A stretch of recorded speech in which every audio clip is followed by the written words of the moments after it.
in this really informative presentation. Thanks so much. And can you hear me all right? We can hear you. Can you hear me? Okay, great. Yeah, apologies. I had a collection of complications this morning, but I'm really pleased to be here and really glad all of you have decided to put your hands up and participate in this great opportunity. I should mention I'm joining you from the traditional territory of the Mississauga, the Credit, the Anishinaabe, the Haudenosaunee, the Chippewa, and the Wendat peoples. And the university I work at has changed its name as part of its commitment to truth and reconciliation. I think it's also worth noting, just given the audience, that this is the second decade for people of African descent. And it is also important, I think, especially in Canada, to recognize that the Black community has a very rich and diverse history. And unfortunately, in this country, it includes a history marked by slavery as well as segregation. And the only reason I mention that is because I was raised at a time when we were in denial about some of the very real issues concerning anti-Black racism. And I grew up thinking slavery was a problem south of the border, and only learned that it's actually part of our history as well, and that has then produced a whole set of challenges with institutions. And while today I'm not talking about the issue around Black entrepreneurship and particularly Black women entrepreneurs, it is important to, I think, underscore that some of the challenges that you face are not in your heads. That there is a lot of evidence to suggest that our systems still don't work very well for everybody. And that's the thing that at the Diverse Institute, we're really focused on, is trying to create more inclusive innovation ecosystems, because it's not the woke thing to do, it's the right thing to do. And we know that building small, medium enterprises, supporting entrepreneurs is really key to Canada's economic and social progress. So the work that we do is very much grounded in those commitments, and we have a network that spans across the country. I don't know how many of you are from outside of Toronto. Can you hear me already? I see, Simone, you've unmuted your mic. We can hear you fine, Wendy. Okay, the video is just cutting in and out, okay. But you can be heard. Okay. You all know what I look like now, so maybe what I'll do is shut off my video, and that way the audio will be stronger. Just give me 1 second to see if I can do that in real time. Turn off that. I will start doing this again. There. I hope that's better. So, as I said, the Women Entrepreneurship Knowledge Hub has hubs across the country. So if some of you are outside of Toronto, we may have supports in your community as well. And we've been operating the Diversity Institute's been operating for a number of years. The Women Entrepreneurship Knowledge Hub is somewhat newer, and we've been operating for the last few years. And of course, we've been partnering with BPPA on the Rise Up competition since its inception. I have something very strange going on with my computer. Hopefully, shoot, just 1 sec. Yeah. For someone who's going to talk to you about technology, I have to say I'm having my share of problems with the technology today. Okay, so One of the things that I wanted to speak about was just a bit of the context, because we hear a lot about AI and the potential disruption it's going to bring. And certainly we're already seeing evidence of that.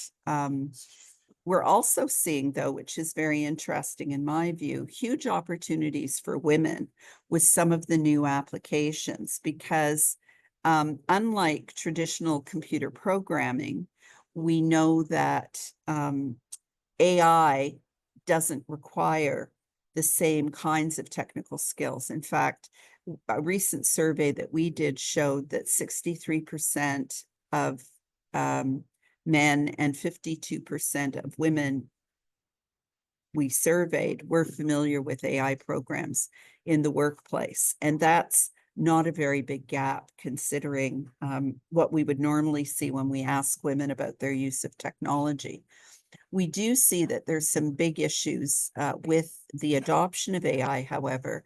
And while, you know, Canada has won a Nobel Prize for its AI technology development, what we see is a lot of businesses are not yet using it. And one of the big things that we hear about is the skills gap, that while some employees are familiar with AI, others are not. And this is particularly an issue with small, medium enterprises. Many companies are also concerned about things like privacy and the protection of intellectual property and other issues. And so, and some of it, frankly, if you run a small business, is simply that you don't have the time to learn anything new. I run a center with close to 100 people, and I keep telling everyone my brain is too full. I have no time. I have no capacity. I can't change. I can't learn anything new. But Sorry, when it Wendy, comes, your slides are not showing anymore. oh, okay. Let's see. And if it helps, you can either send them to Melissa or myself and we could share on your behalf if connection's an issue. Let's see. Is that working again? It looks like it's coming up. Yeah, I apologize. I'm at the university, but I'm not in my office, and it's creating some challenges with the technology. Can you see my slides now? Yes, we can. Thank you, Wendy. Okay, thanks. And I appreciate your help, Stephanie, in keeping me on track. So when we the potential for AI, it really can transform almost every aspect of business. And I'm sure you're going to spend a lot of time talking about, for example, marketing and branding and customer experience. And I know that that's one of the key areas where AI is making big changes in small businesses, but it also can improve your access to data. It can help reduce costs. I mean, I myself am looking at all sorts of functions within my operation where it's clear that jobs that used to be done manually, you know, whether using technology tools like spreadsheets or not, can now be done in a fraction of the time using AI supports. And we've done a lot of work at the Diversity Institute trying to understand how AI can be embedded right across the value chain in any organization. So whether it's access to raw materials, whether it's design and development, whether it's distribution, sales and marketing. All of you have probably experienced chatbots in customer service being provided by others, but they're hugely affordable now, even for small businesses. And certainly there's lots of evidence that you can personalize support and service to your customers as you start growing them. I'm not going to dig into this in detail. The slides will be available, as will a list of resources, but suffice it to say, there are definitely benefits of AI for small businesses, not just in terms of efficiency, but in terms of personalizing the support that you provide for customers. What I would say is AI can make you look a lot bigger than you really are. And by looking bigger than you really are, you can get bigger. And I'm sure people will be talking about strategies for growth.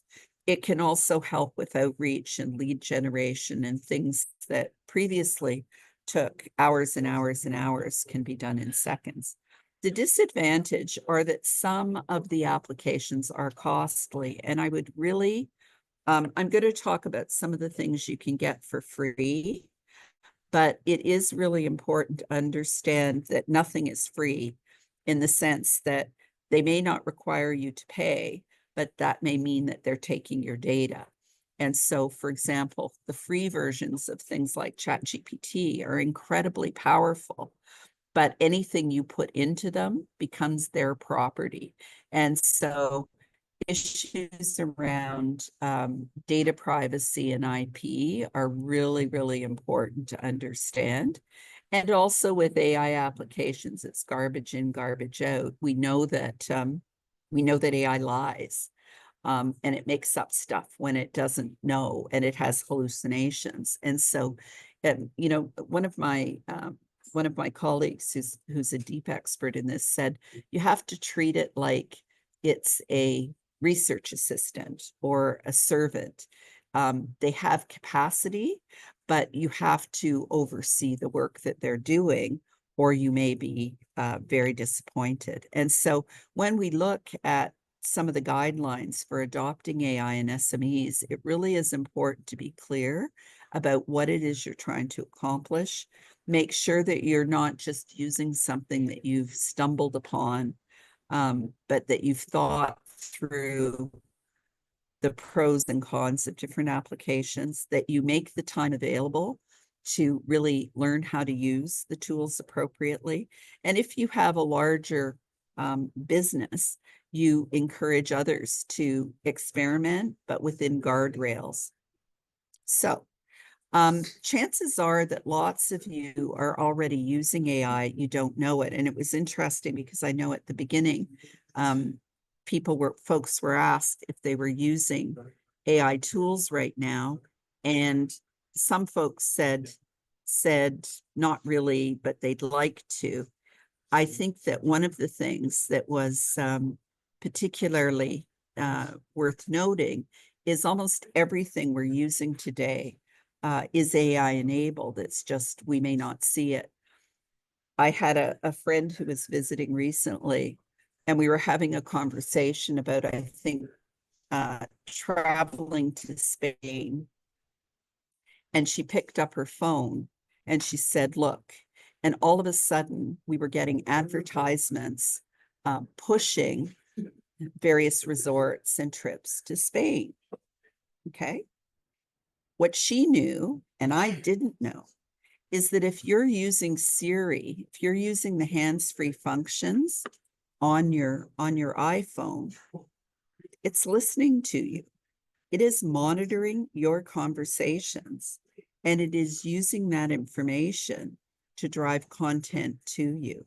So there are lots of ways in which AI is also already part of our lives, and it's critically important that we become aware of what the implications of that are. Some of the easy entry-level applications, and I know it's funny because Stephanie and I have talked about this stuff on a number of occasions. So Stephanie, please feel free to jump in at any point. But some of the things from my point of view that are easiest to access are using the tools to support writing and communications. That's where ChatGPT and Microsoft Pilot and even things like the Adobe AI applications can come into play. For example, I don't know if any of you use Adobe, but I use it for all kinds of things. And fairly recently, up popped a little AI saying, can I help you? And so to figure out what the AI could do, I asked it to read through a PDF of an article and to summarize it. And I didn't just say summarize it, because if you just say to an AI, summarize something, you may get 200 words. I said, summarize it, explaining what the argument is, what the evidence is, what the methods are, what the conclusions are, and what the limitations are. And what I found is in literally 60 seconds, I could get a summary of any article that I fed into it. And as a teacher who has to read a lot of stuff, that's a massive, massive saving of my time. And so while I am not a believer in not reading and not writing your own stuff, there are ways in which AI tools can really speed up those processes. You have to, however, review what it tells you, because often, as I said, it will lie. It can also help you organize processes and workflows. And this is where I have not yet mastered a lot of the tools, but I'm working on working with some of the tools that will, for example, look at my calendar, identify who I'm meeting with, go into my email, pull out the relevant emails, create a little summary of what the previous interaction with that person is, and effectively act as a digital assistant, prepping me for my meetings. It can summarize, analyze, and organize information. You know, you can use AI where I used to have to go through spreadsheets. Even if I developed macros, you have to go through a spreadsheet line by line to find, for example, organizations with particular characteristics that might not be coded into the main cells or data fields. AI can very quickly go through a spreadsheet and pull information for you in a variety of different ways. And anybody who is currently using Salesforce, for example, is typically using AI-enabled tools. When it comes to enhancing marketing and social media, we'll talk about some more of those tools, but it can do everything from help outreach and identify customers to crafting posts for social media.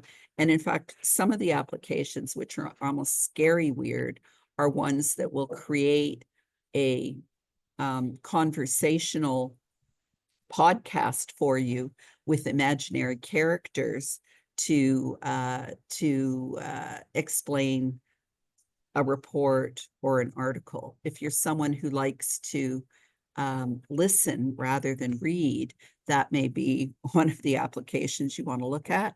And then there's lots of stuff that can be used to support customers, assuming you have customers, and reduce the amount of time and effort you have to put into customizing supports, helping you screen out some of the basic kinds of information that people may be asking about your products and services. And I know many of you are at very early stages in developing your businesses. And I know that you're going to be talking about developing your business plans and Lean Canvas and many other things. But it's important, in my view, to think about how the AI tools can assist you every step of the way. And there are lots and lots and lots, and the lists are growing.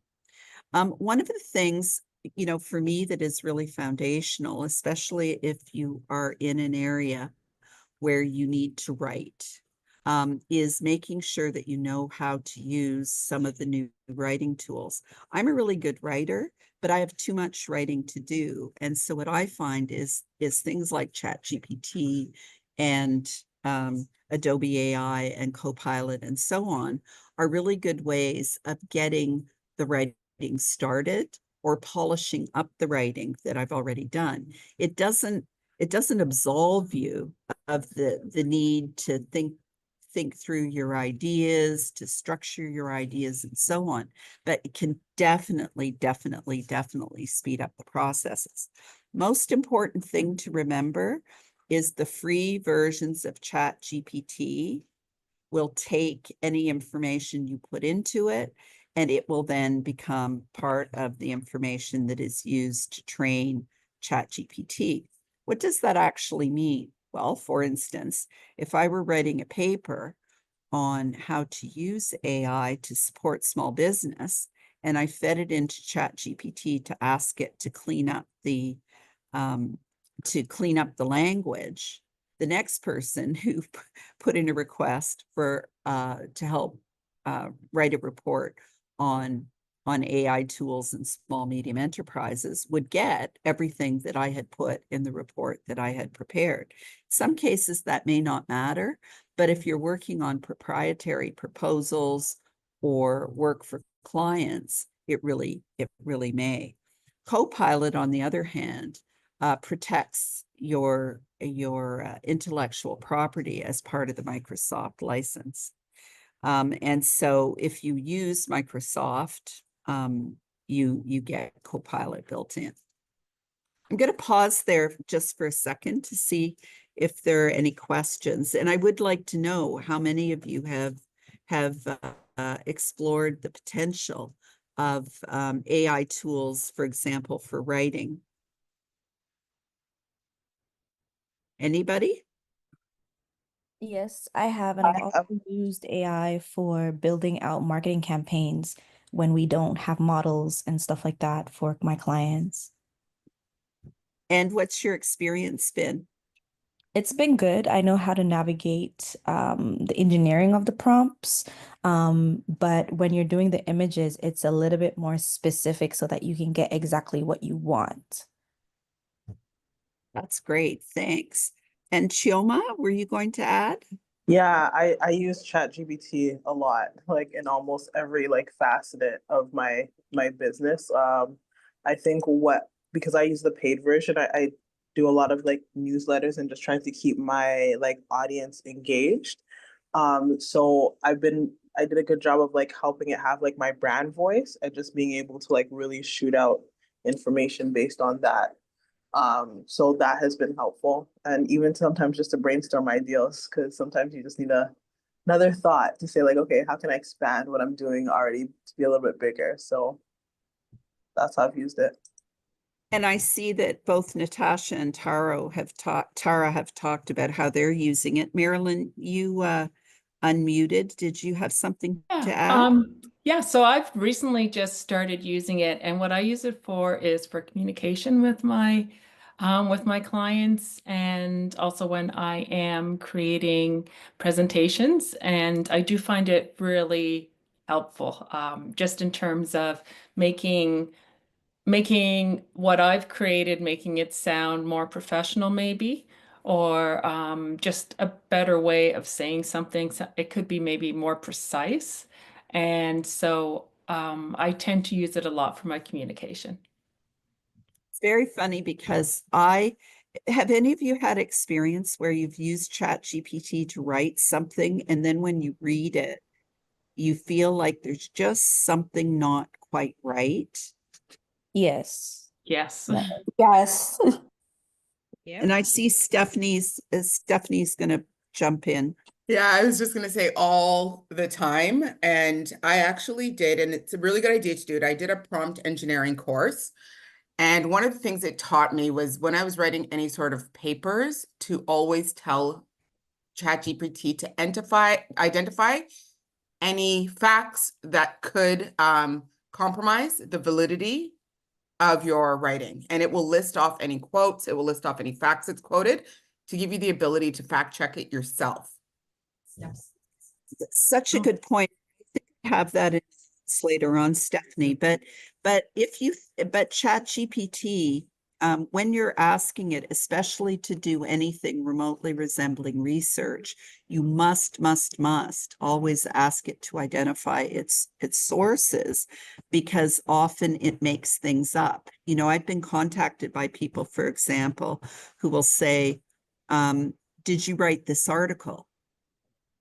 And I'll look at the article, and it's like vaguely familiar in the sense that it's about something that I have written on, but it absolutely is not anything that was ever written or published. And ChatGPT just had a hole in the paper that it was writing. And so it just completely made up a reference.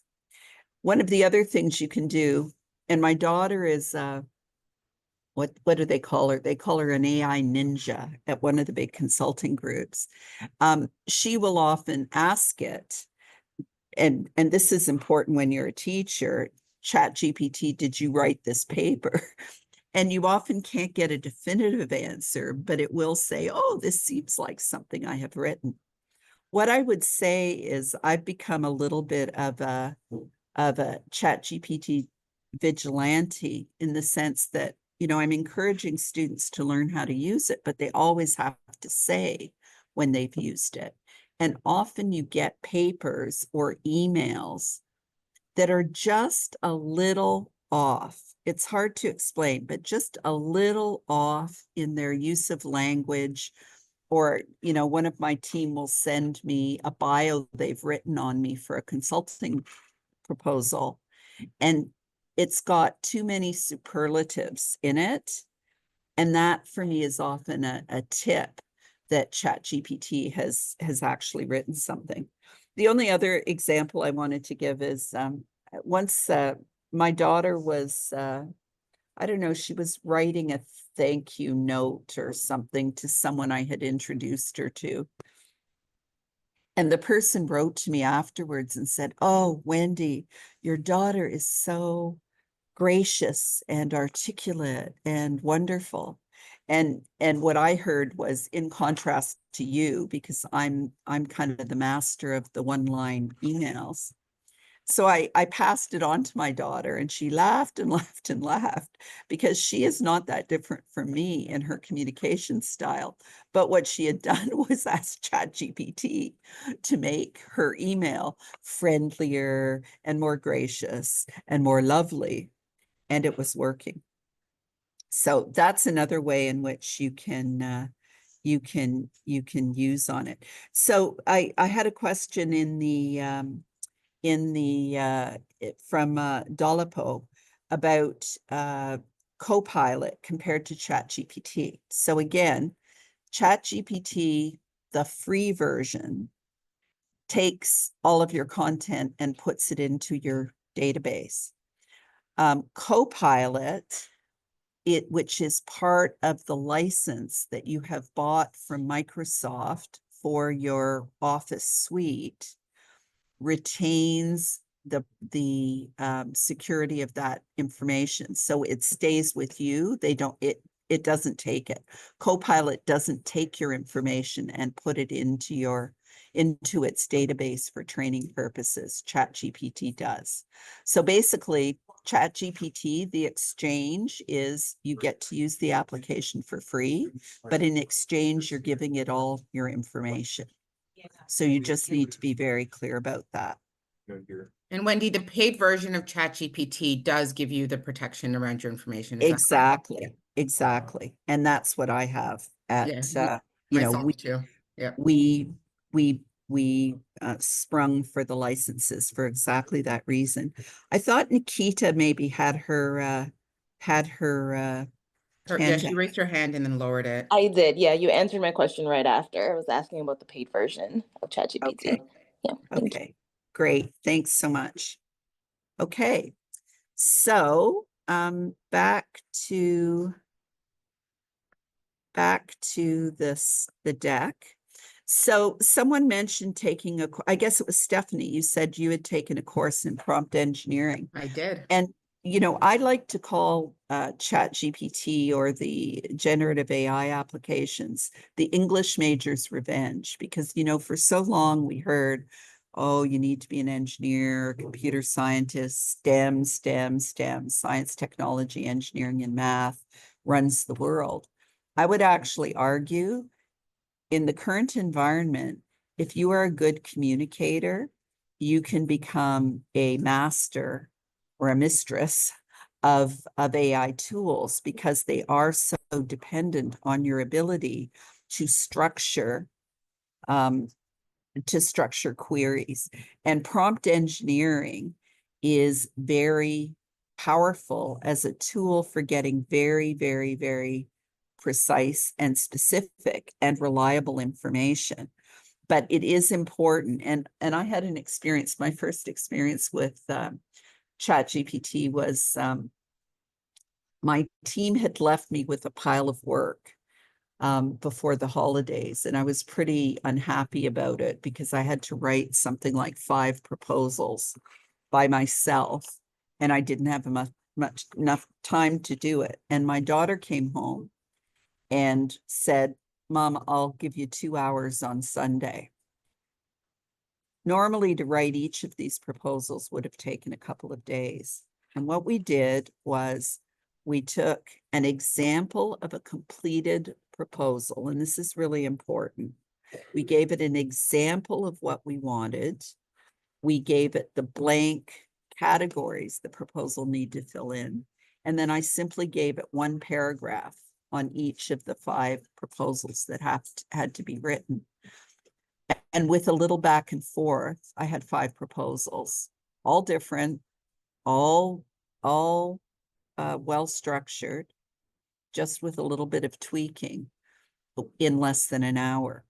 And so what is really important with ChatGPT is it's the old garbage in, garbage out. If you're not very specific about what it is you're looking for, you will not get the precise answers that you would like. So you have to be very clear and specific when you're prompting.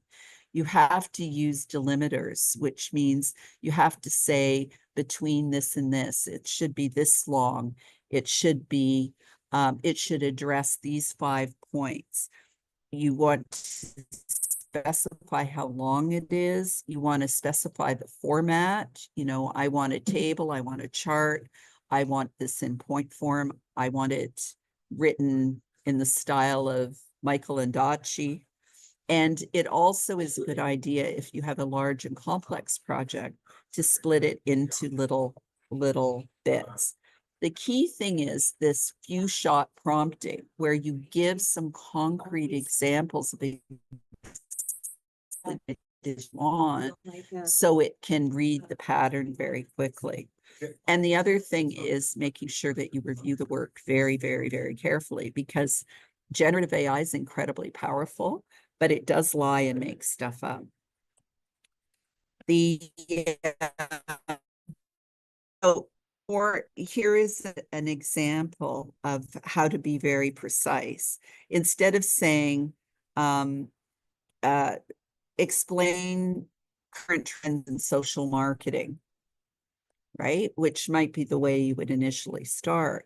Look at what this is. It says, assume you are a marketing analyst in an IT company. Okay, so it positions you. Provide an outline for a comprehensive report that analyzes the current trends in social media marketing for technology companies, focusing on the developments from 2020 onward. That's delimiting. So it's you know, we've been talking about social media since late 90s. So you only want recent stuff. It tells you what the outline should include. So it's going to have sections, and these are what the sections are. It's going to ask for graphs about specific things. It's going to include a summary of the main points. And again, I said this was critically important. It's going to provide a list of your references. And that way you can do the quality assurance. Any questions about that? Can you see how this is very different from just saying, tell me about social media marketing trends? Okay. Stephanie, I need your eyes on the, oh, Tamara has her hand up. Hi. In regards to this prompt example, is there a way, and I know there is a way because I've seen other people do it, and I think what it might be called is creating an agent so that you don't have to continually put in this role of assume you're a marketing analysis.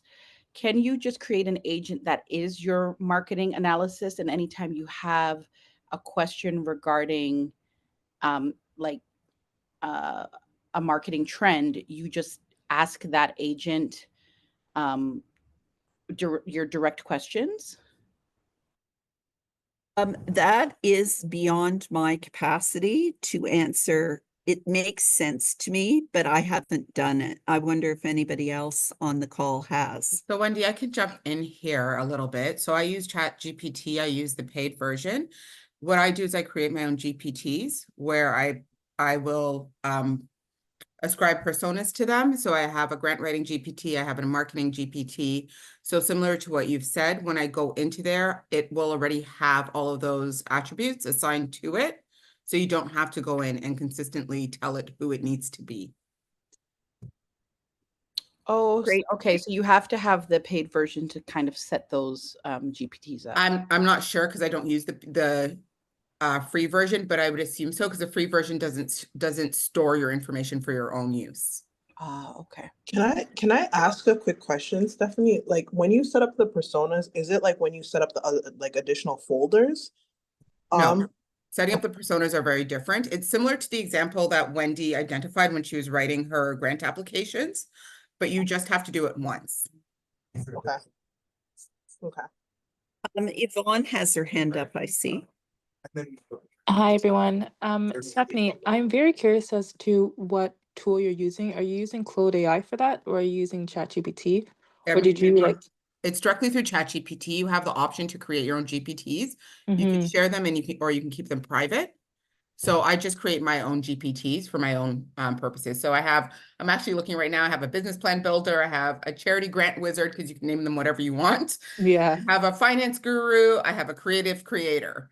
And then I have It's like you have a whole team. Exactly. And then I have my project pathfinder. So that's if I'm developing projects and programs, I'll do it through the project pathfinder.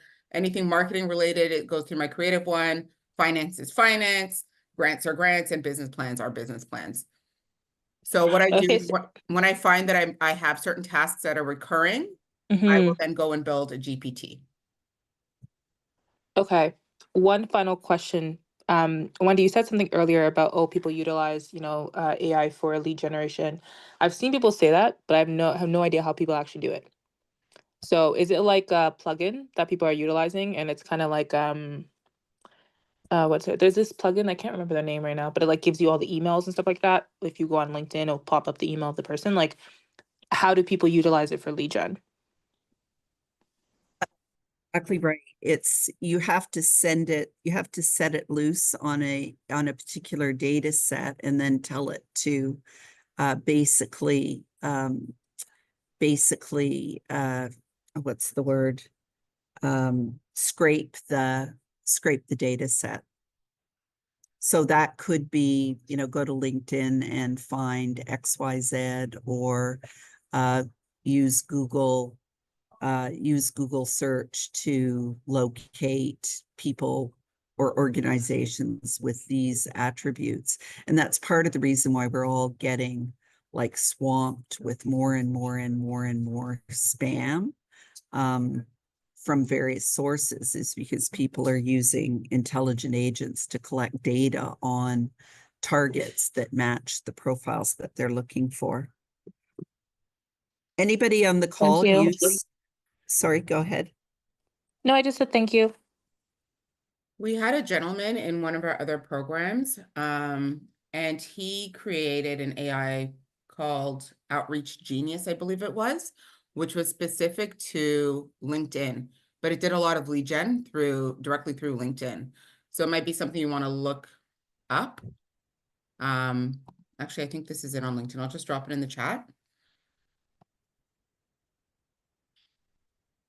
But as I said, that one, the last I knew of it was specific to LinkedIn. I don't know if they've done more updates since.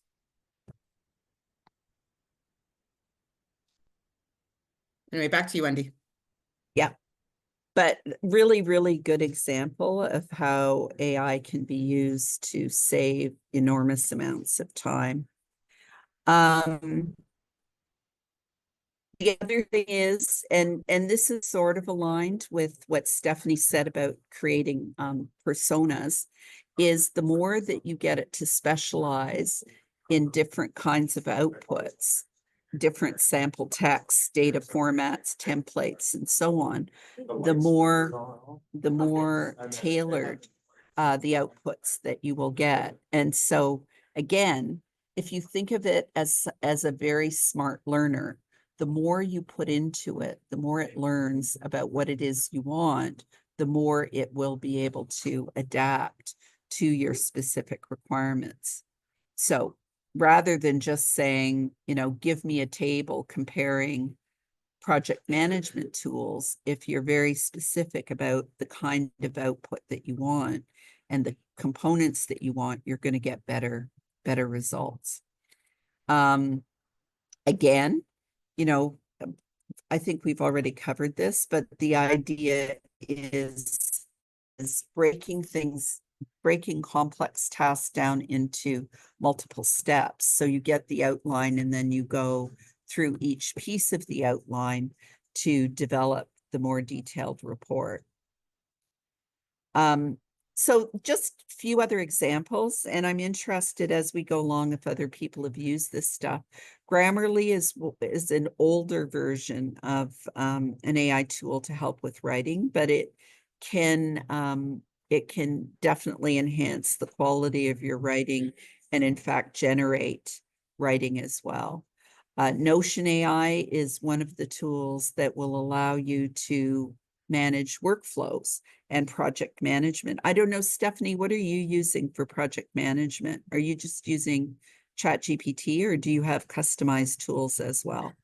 I'm using Melissa. Mel, she's on the call here. I know. Like we have Monday.com, but we haven't fully integrated it yet. So honestly, we're putting together project plans and work backs in Excel. Yeah, we're not quite there yet. Not quite. But we're a new team, so we'll get there. Otter AI, how many people have used Otter AI? I actually hate it because it follows me around. I really don't like my meetings being transcribed, but have any of you seen Otter AI? Rochelle has? Yes, Yeah, I don't like it. I haven't seen it. Tamara? I have it. I don't like it. don't like I have Clubhouse. used it and I actually do like it. I always turn on transcripts, like even in this call, the captions are on, just because I like to take notes, and I feel like I'm missing something sometimes, or if I like to refer back to things, the transcript is there. I just like it for a lot of different reasons, but yes, it can be annoying because it follows you around when you don't want it to. But I do like to have things written and be able to refer back to things so that I can either I'm writing notes or I just want to be fully present. I don't want to take the notes. So either way, it kind of helps me in that way by keeping track. Learner you are. Like I don't remember anything anyone says to me ever. You know, I'm always having meetings with people and saying it was really nice meeting you. I will not remember anything we talked about. So if you actually want me to follow up, you got to send me an email and say, Wendy, you said you do this and that and this and that.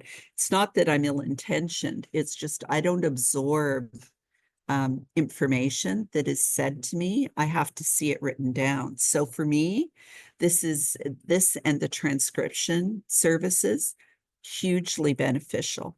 And I realize that I am pretty much out of time. So I kind of click through some of the other stuff. And of course you can have the slide deck, but we're also pulling together a much more comprehensive database of some of the tools that are available, indicating which ones are free and which ones are not, because there's lots and lots and lots of stuff that is really powerful. And you know, the Google Notebook is the scariest thing, which will create the podcasts. So if you don't like reading things, you can feed it in and it will develop a podcast of two imaginary people talking to each other about whatever the subject is that you've fed it. The HR support stuff is really most suitable for larger businesses. The building presentations, I haven't actually used this, but my daughter swears by it, because I have tons and tons and tons of work that has to be, well, at least currently uses PowerPoints for, and just going from a bunch of ideas, notes, or or a report to a professional PowerPoint is a really important thing for me. We use Salesforce, and Salesforce comes with a built-in AI that can really help with your customer management systems. There are also, for those of you who are in marketing, there are a lot of really sophisticated and interesting tools that can just repurpose and regenerate, multiple posts and emails and blog content from the same basic copy. And if you're more sophisticated and really into multimedia, lots of other tools that you can get access to. Increasing numbers of specialized AI customer support tools. And I mean, the big thing for me is to remember the issues around accuracy, bias and discrimination, especially with some of the tools.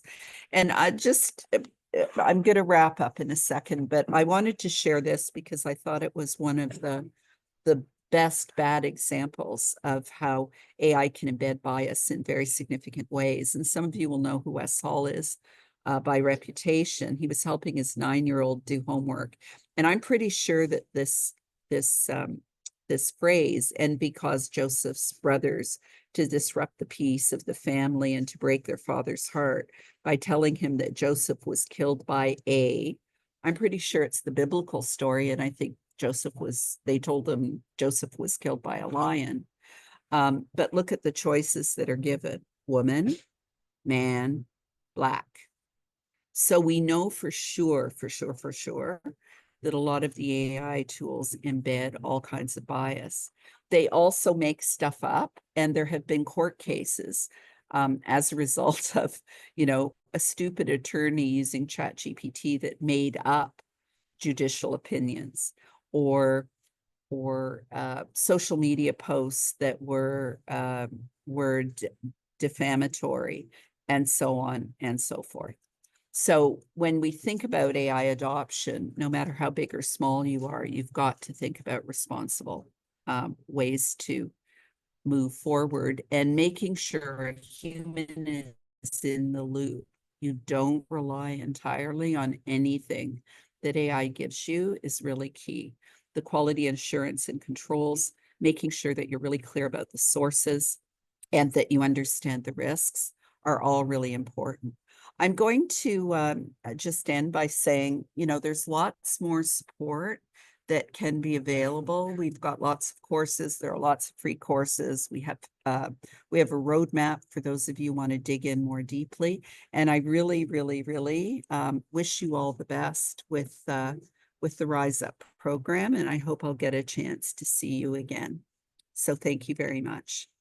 Wendy, that was incredible. I'm so glad that we are recording this so that we could view it later. I'll also send you and your team a copy. And we'll work with you also to pull together some resources, whether that be a one-pager of resources, the slides, etc. So I just want to thank you so much for that very eye-opening and enriching workshop presentation. Thank you. Thank you. I do apologize for the logistical problems, all mine, and I hope I'll see all of you again. So best of luck. Can I just ask a question? I'm very interested in other courses. How do I find out about that?